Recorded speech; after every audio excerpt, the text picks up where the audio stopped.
ಚಿಕ್ಕೋಡಿ ಲೋಕಸಭಾ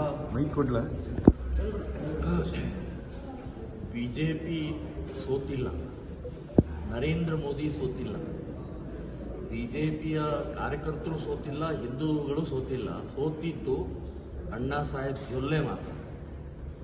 ಅಹಂಕಾರದಿಂದ, ಸೊಕ್ಕಿನಿಂದ, ಯಾವುದೇ ರೀತಿಯ ಕಾರ್ಯಕರ್ತರ ಜೊತೆಗೆ ಸಹಕಾರ ಇಲ್ಲದಂಥ ಒಬ್ಬ ಅಣ್ಣಾ ಸಾಹೇಬ್ ಜೊಲ್ಲೆ ಸೋತಿದ್ದಾರೆ ವಿನಃ ಅಲ್ಲಿ ಬಿಜೆಪಿ ಸೋತಿಲ್ಲ. ಒಳ ಒಪ್ಪಂದನೂ ಇಲ್ಲ, ಏನೂ ಇಲ್ಲ.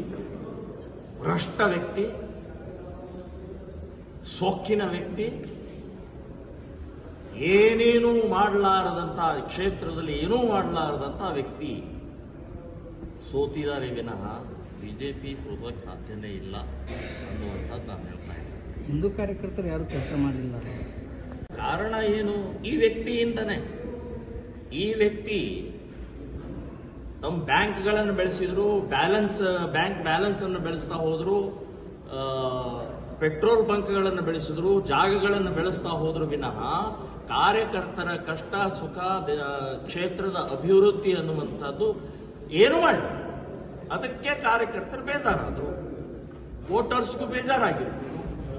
ಹಾಗಾಗಿ ಅಣ್ಣಾ ಸಾಹೇಬ್ ಜೊಲ್ಲೆ ಸೋತಿದ್ದಾರೆ ವಿನಃ ಬಿಜೆಪಿ ಸೋತಿಲ್ಲ. ಬಿಜೆಪಿ ಇನ್ನೂ ಜೀವಂತವಾಗಿದೆ. ಮುಂದಿನ ಬಾರಿ ನನಗನ್ಸುತ್ತೆ ಅದಕ್ಕೆ ಸರಿಯಾಗಿ ಉತ್ತರ ಕೊಡುವಂಥ ಬಿಜೆಪಿ ನಿಶ್ಚಿತವಾಗಿ ಕೊಡುತ್ತೆ.